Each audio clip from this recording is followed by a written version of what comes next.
Hey folks, PJ and John here from Wisconsin Airgunners. We are headed back to the range for, what was it, the fourth day? Day 4? God, I don't even remember. It's the last day of the Rocky Mountain Airgun Challenge, and this has been an amazing ride. And you know, you keep getting asked, what's the best thing? Is the best thing the just getting together and being with people after such a long time, or is it the way that Utah Airguns has crafted this experience? And I don't know that I have a good answer to that, because all of it rocks. I would love over the last 4 days to add about another. I feel like Elvis Presley in Viva Las Vegas. I wish I had more than 24 hours in every day, because there is just, wouldn't you agree, there's just not enough time to do everything that you want to do, that would be fun to do, that would be cool to do. And honestly, if you've never been to Utah, Utah is a freaking beautiful state. And we've seen like this road right here and a little bit of the canyon that we're driving into and the inside of a microtel hotel room. And that's like what there is that we've seen, because we've been so busy with all the cool stuff that we've been able to do. The FX house was awesome. FX USA put on an unbelievable, amazing event for everybody to come out, and it was just so nice with no distractions other than, oh, I'd like to go talk to that person. No distraction to keep you from having a good time. It was just really, really good. So, if you watched, yesterday's video or the previous video, I'm a little nervous right now. He is. I fought my way into, like the big kid table almost, I'm in the finals. So mentally trying to prepare myself to do a good job. I want to represent Wisconsin Airgunners. I want to represent Donnie FL. You always represent Wisconsin Airgunners. Thanks, brother. You are an ambassador. I want to thank and represent my sponsors, Donnie FL, Saber Tactical. They've been amazing to me throughout all the time I've been doing airgunning stuff, and TI Outdoors and TI Trading. Again, the best use of force simulator company product in the world. Because I won't say that I wouldn't be here without those folks. I think that gets said and is a little bit of an overstatement. I would still be here, but they made it a lot easier. They were able to get me. I had to work less so I could practice more, and that's, I think, at this point, my ability to shoot on a regular basis, and that's what's gotten me the opportunity I have now to see what I can do. And I'm just really humbled and grateful. And I wouldn't be interested in, wearing their stuff and talking positively about them if I didn't truly believe that they are in fact the best. Yeah, let me interject for just a minute here. I've known Paul for almost 20 years. Stopping. I got my hand. Oh, I didn't have my hands on the wheel. I was telling you that I'm driving. He's holding the camera. Here I am about to praise him, and he's doing this crap. So what I was saying was, guys, Paul does not schmooze. If he doesn't have something positive to say about somebody, then he will just say something else about something else. So I can tell you, I trust this man. If he tells me something is worth hearing, I listen. Sorry, go ahead. Thanks, brother. I appreciate that. So, we got stuff to do today. If you'd asked me a couple days ago, what's your Sunday plan look like? Well, I'm going to be able to relax a little bit, talk to a few people, and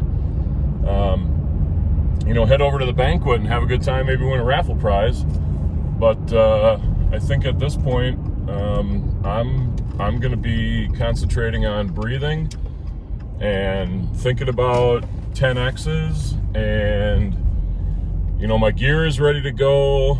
There's no need to adjust anything. I got to attach my my Donnie FL Ronin.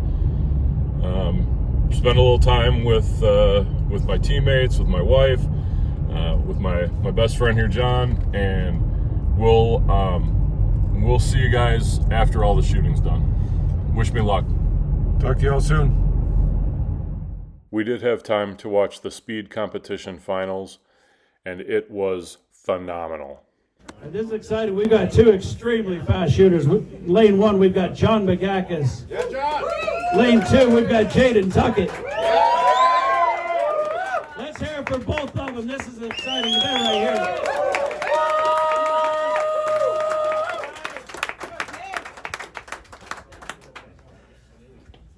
Spotters, are you ready? Come on, Jay. Spotter ready. Shooters, are you ready? Stand by. Fire. Hit left, right. Hit right. Hit left. Hit right. Hit left. Hit right. Hit left. Hit right. Hit left. Hit right. Hit right. Hit left. Hit right. Hit left. Hit left. Oh, beautiful. Hit right. Hit left. Hit right.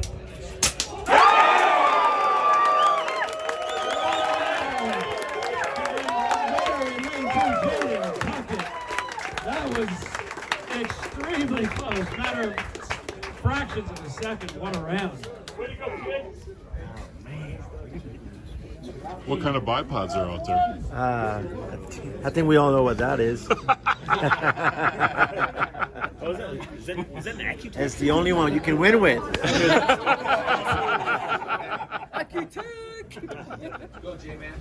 In qualifying, it's head-to-head, one and done. But in the finals, it's best 2 out of 3. All right. Spotters, are you ready? Spotter ready. Shooters, are you ready? Stand by. Fire. Hit left. Hit right. Hit right. Hit left. Hit left. Hit right. Hit right. Hit right. Hit right. Hit left. Hit left. Yeah, 19. Hit left. Hit right. Hit right. Hit right. Hit left. Oh,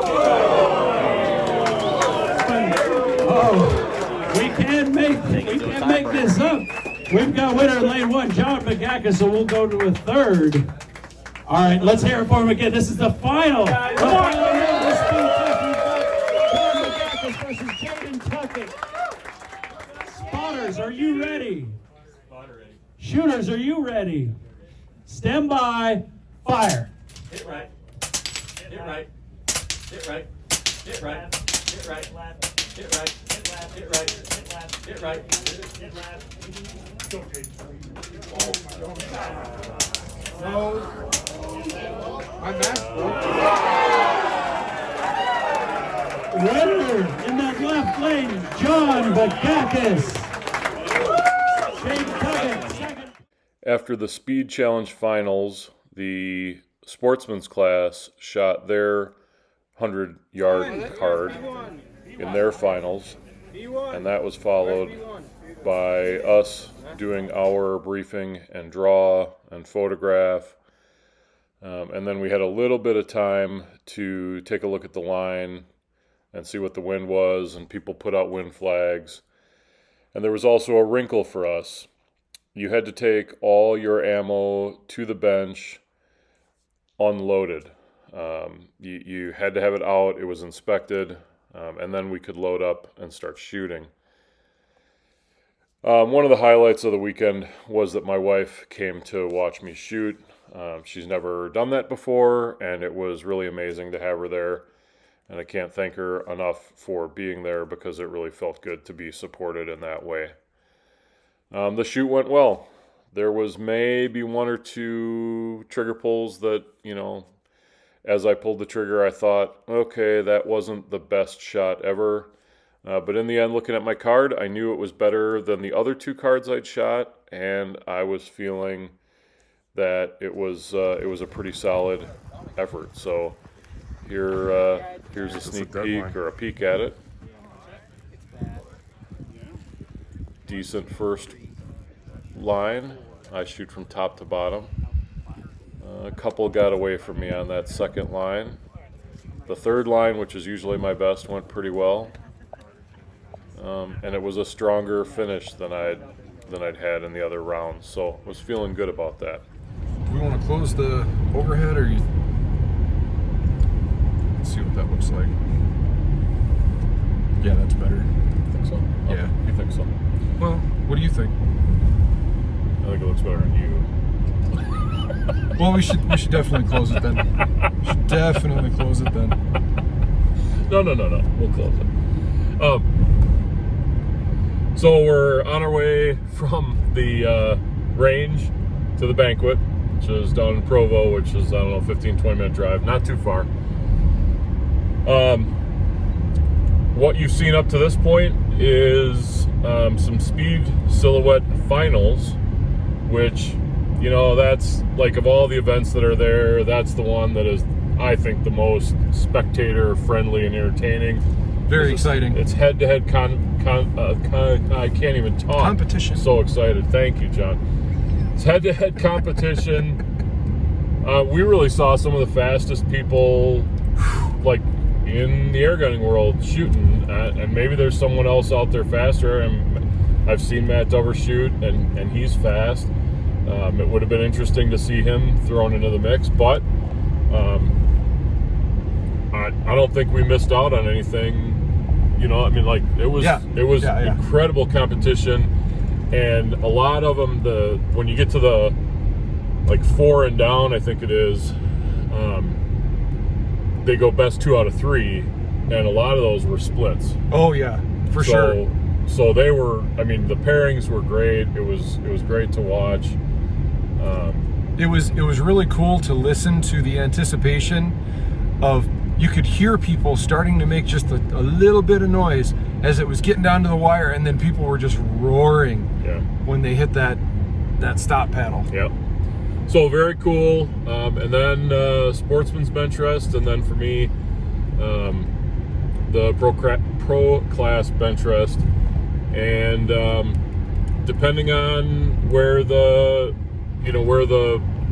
scoring comes out once it's plugged, you know, anywhere from 213 to 219, which, you know, could potentially really, for me, be the best card that I've ever shot. So I'm really excited to see what that final number is, and then also excited to see where that puts me in and amongst a really great class of shooters. Oh, I mean, there were some amazing cards. Yeah. Wow. And I'll tell you, it was a little bit intimidating sitting at the bench draw table, looking around at who I'm shooting against, and it's like these are in a lot of cases accomplished shooters who, you know, I'm a pest control guy from Wisconsin. I love the target shooting.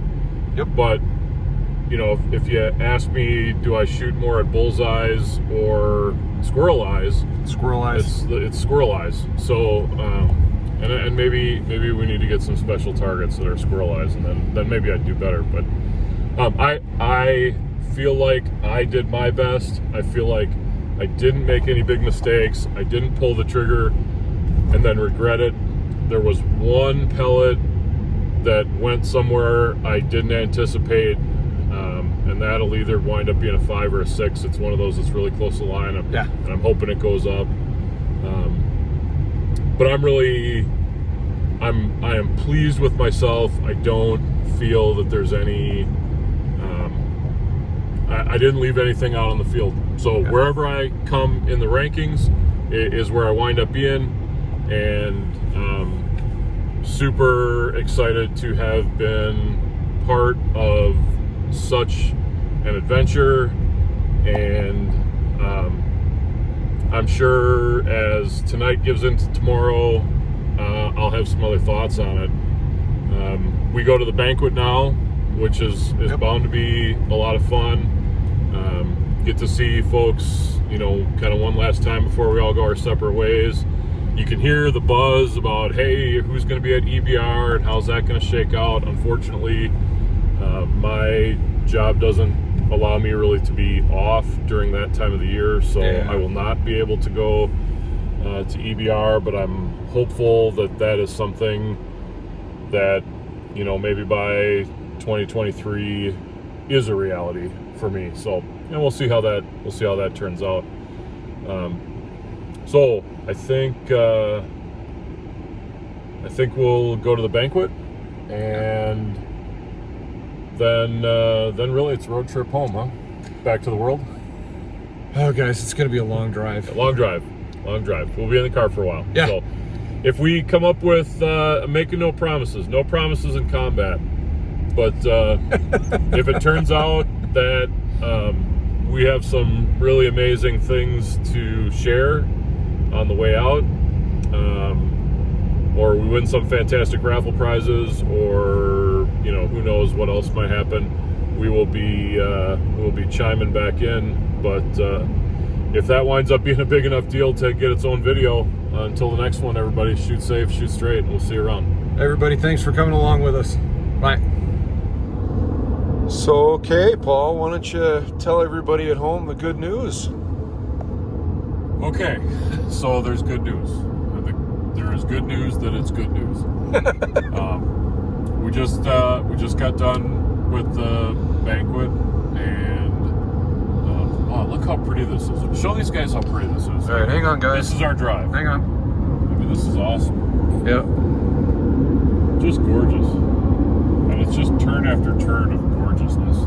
Anyway, so we went to the banquet, and I would say if you're going to go to one of these events, make sure you budget the time to go to the banquet. You've already paid for the meal, you've paid for your ticket when you do your registration. It's not like there's a separate fee. And it's just really nice opportunity to unwind a little bit, talk to people when they're, you know, a lot of times you're at the range and you're thinking, oh, I got to do this competition. So somebody's like, hey, I want to talk to you a little bit, and you can't really talk because everybody's like focused on things. So it was nice to unwind, talk to a few people, talk a little bit more to some people that I had kind of earmarked that I wanted to have a few words with in a positive way. But they did a couple of announcements, and then there was food, and then there was some thanks to our sponsors. And because I was really waiting to see what my score was and how that fit in with everything else, it's not that I didn't want to be there, and it's not that I wasn't enjoying myself, but I'll be honest, that is just gorgeous. I'm getting some of it already like, off the windshield. I'm like squirrel here, but the sitting there and being patient is not like my superpower. But we went through and heard about the winners of the slug competition, precision rifle competition, speed challenge, which we already knew, small bore slug. Got to hear those scores, and then it came around to the Benchrest stuff. And there was a little bit of a fumble on the announcement to start with, which I'll be honest, like, I heard some numbers and it was like, oh, I think, and then they said, oh no, that wasn't exactly right, sorry. And then a number came out, and I had looked at my card, and I thought that I was somewhere between like 213 and, you know, maybe 218, just depending on how it. So they do plug scoring, which means they put a plug in there, and if you touch the line up, you get the higher point. So your pellet might go through, let's say, in a 7, but very close to the line of the 8.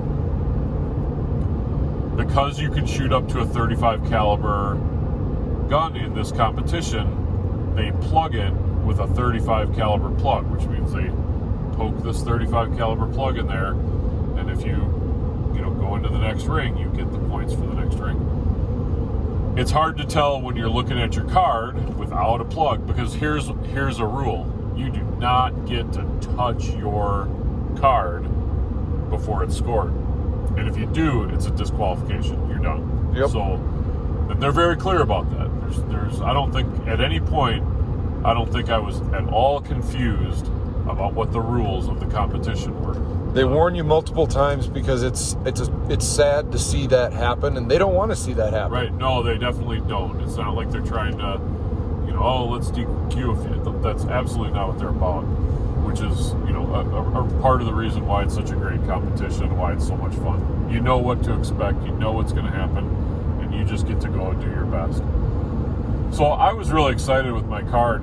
I really thought that from a competition standpoint, this was the best I'd ever shot. I got better with each card, and I was really excited about that. But when they announced the 10th place, I was like, oh, I could actually be below that if, my estimation of where I was going to pick up a couple of points because of the way they score. So I was on pins and needles. I guess that's what I'm trying to say. I was excited, but also apprehensive. And so they called 10th place, they called 9th place, and they called 8th place,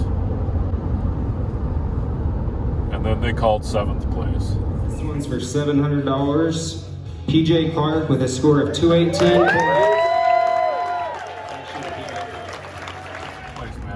They called it, and wow, I could not be, well, I could be, I mean, like, you could win, right? But, like, realistically, this was an awesome experience. I felt like I shot really well, and I'm super excited. The caliber of the people, no pun intended, that we were shooting with and against, some outstanding shooters, and